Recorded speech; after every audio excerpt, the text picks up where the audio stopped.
আসসালামু আলাইকুম। বিশ্বশিক্ষা ইউটিউব চ্যানেলের পক্ষ থেকে আপনাদের জানাই স্বাগত। আজকের ভিডিওতে আমরা দেখব এক্সেল ডাটা এন্ট্রি এবং ফরম্যাটিং।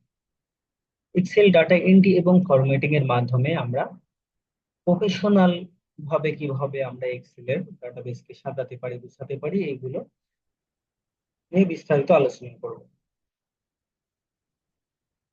চলুন শুরু করা যাক। এক্সেল ডাটা এন্ট্রি হচ্ছে এক্সেল বুকে, এক্সেল ওয়ার্কবুক শিটে কোনো কিছু টাইপ করা, এটা হচ্ছে ডাটা এন্ট্রি। আমরা নতুন একটি শীট নিয়ে আমরা ডাটা এন্ট্রি করতে হয় এটা দেখব।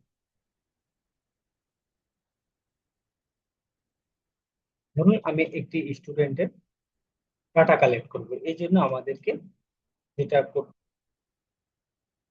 এন্ট্রি করতে হবে স্টুডেন্টের নেম,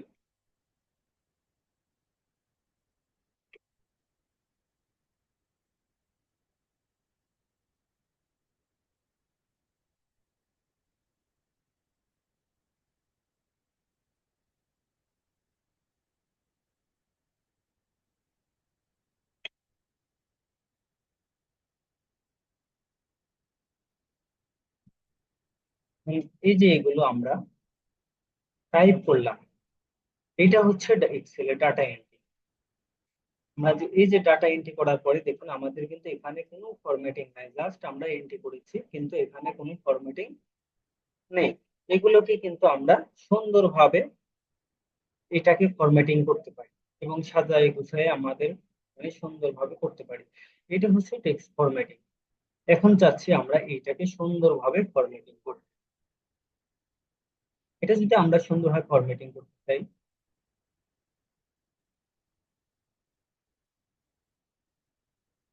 তার প্রথম আমি চাচ্ছি এটাকে একটি বর্ডার দিতে।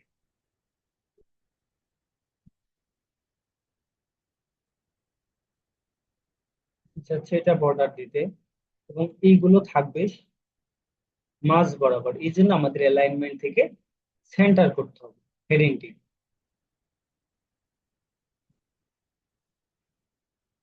এবং আমরা যদি এই সেলের যে সেলটা আমার বড় দরকার, এই সেলটিকে আমরা এই যেভাবে যদি টেনে ধরি সেটা তদ্রুপ বড় হবে। এভাবে আমরা সেলটিকে, কলামটিকে বড় ছোট করতে পারি।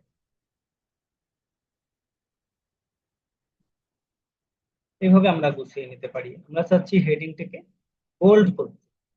এইগুলো কিন্তু আমাদের টেক্সট ফরম্যাটিং, যে আমরা চাচ্ছি এটাকে বোল্ড করতে। তাহলে আমরা বোল্ডে ক্লিক করলে এটা বোল্ড হবে। যদি আমরা আই ক্লিক করি, কন্ট্রোল আই প্রেস করলেও ইটালিক হবে। আমরা যদি কোনো আন্ডারলাইন যাই তাহলে কন্ট্রোল ইউ বাটন প্রেস করতে হবে, অথবা এখানে যদি আমরা ক্লিক করি তাহলে সেখান থেকে ফলাফলটা আমরা পেয়ে যাব।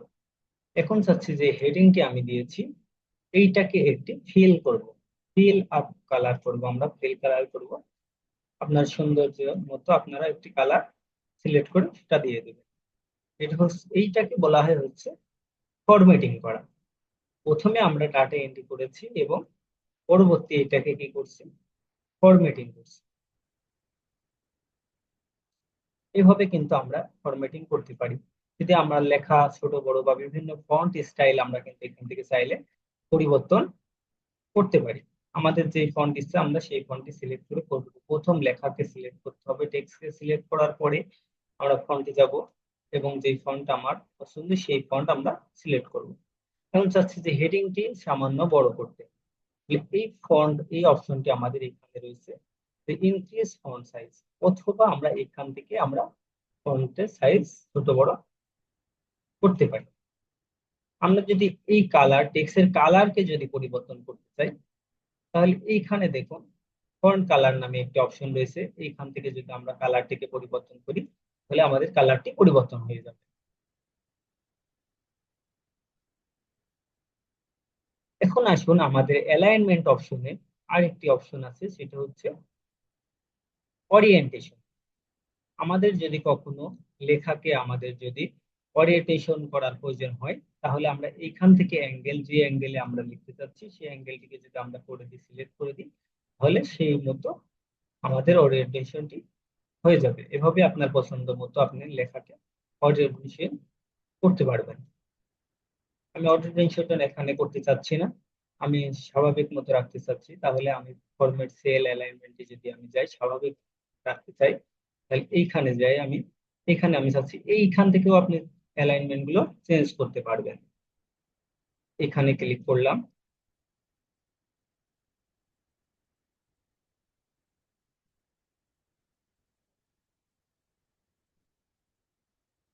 ওকে ক্লিক করলাম।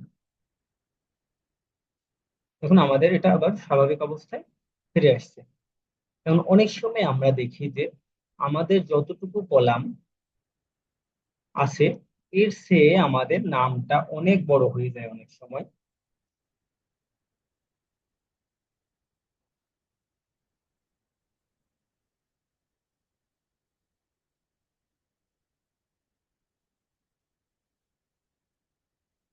বুঝছো? আমাদের যে কলামটি আছে, দেখেন এখানে কিন্তু আমাদের নামটি বড় হয়ে গেছে।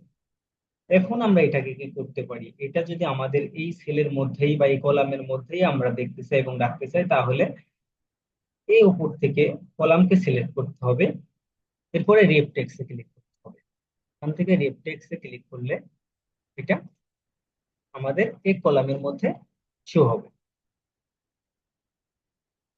এইগুলো সবই টেক্সট ফরম্যাটিং এর আন্ডারে।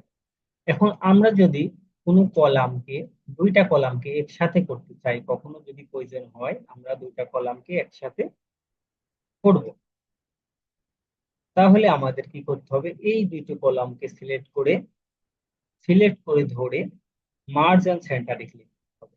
তাহলে এই দুটো কলাম মার্জ হয়ে যাবে।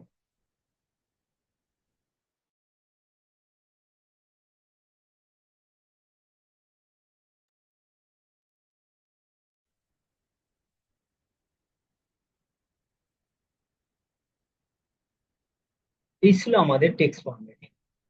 এখন আছে বিভিন্ন ধরনের নাম্বারিং ফরম্যাটিং। নাম্বার ফরম্যাটিং এ আমরা যদি কোনো কিছু নাম্বারকে চেঞ্জ করি, ধরুন এখানে একটি সেলস মার্কস যদি উঠাই দিতে চাই, আবার পুনরায় ক্লিক করলে মার্কসটা উঠে যাবে। এবং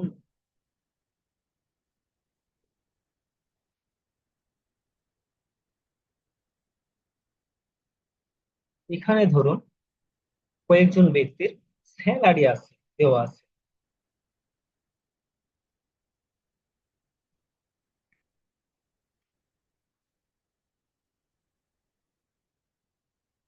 এই যে স্যালারি শিট, এই যে স্যালারি শিট রয়েছে এখানে, এই স্যালারি সেল গুলোকে আমরা চাচ্ছি নাম্বারিং ফরম্যাটিং আছে, জেনারেল ফরম্যাটে আছে, এইটাকে আমরা চাচ্ছি যে অন্য ফরম্যাটে করব। তাহলে এই যে আমাদের যে নাম্বার গ্রুপ, এই নাম্বার গ্রুপ থেকে এখানে আছে এটা জেনারেল ফরম্যাটে, আমরা যতদূর সিলেক্ট করব সেগুলো সবগুলোই সেই ফরম্যাট হয়ে যায়। আমি চাচ্ছি এটা নাম্বারে, তাহলে আমাদের যদি নাম্বার ক্লিক করি, দেখুন নাম্বার ফরম্যাটে এটা হয়ে যাবে।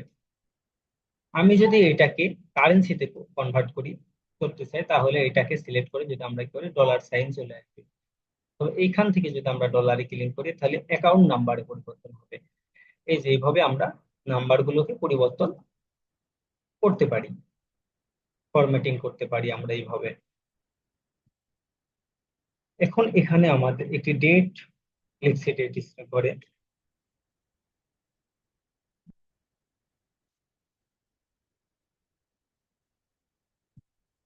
দেখুন লেখাটি কিন্তু আমার নিচে দেখাচ্ছে। আমি যদি ফরম্যাটিং করে এটা কি করতেছে, তাহলে আমাকে মিডিল অ্যালাইনটি দিতে হবে।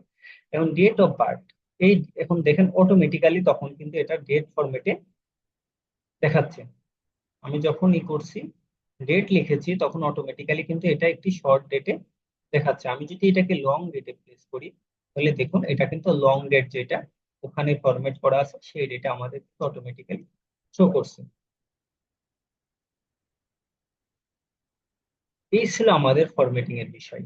আমরা ডেট কাউন্ট করতে পারি, অনেক টাইম, আমাদের যদি টাইম প্রয়োজন হয়, আমরা যদি কোনো কিছুকে এই টাইম যদি এখান থেকে টাইম সিলেক্ট করি, তাহলে কিন্তু সে অটোমেটিক্যালি সে টাইম ফরম্যাটে নিয়ে নেবে। তা আমরা যাচ্ছি এখানে একটি শর্ট ডেট হবে। আমি কন্ডিশনাল ফরম্যাটিং, এই কন্ডিশনাল ফরম্যাটিং কে বোঝানোর জন্য আমি একটি ডাটা কি সংগ্রহ করে রেখেছি। সেটা হচ্ছে শীট 2-তে। শীট 2-তে রয়েছে আমাদের কন্ডিশনাল ফরম্যাটিং এর জন্য একটি ডাটাকে আমরা সেট করে রয়েছি কন্ডিশনাল ফরম্যাটিং বোঝানোর জন্য।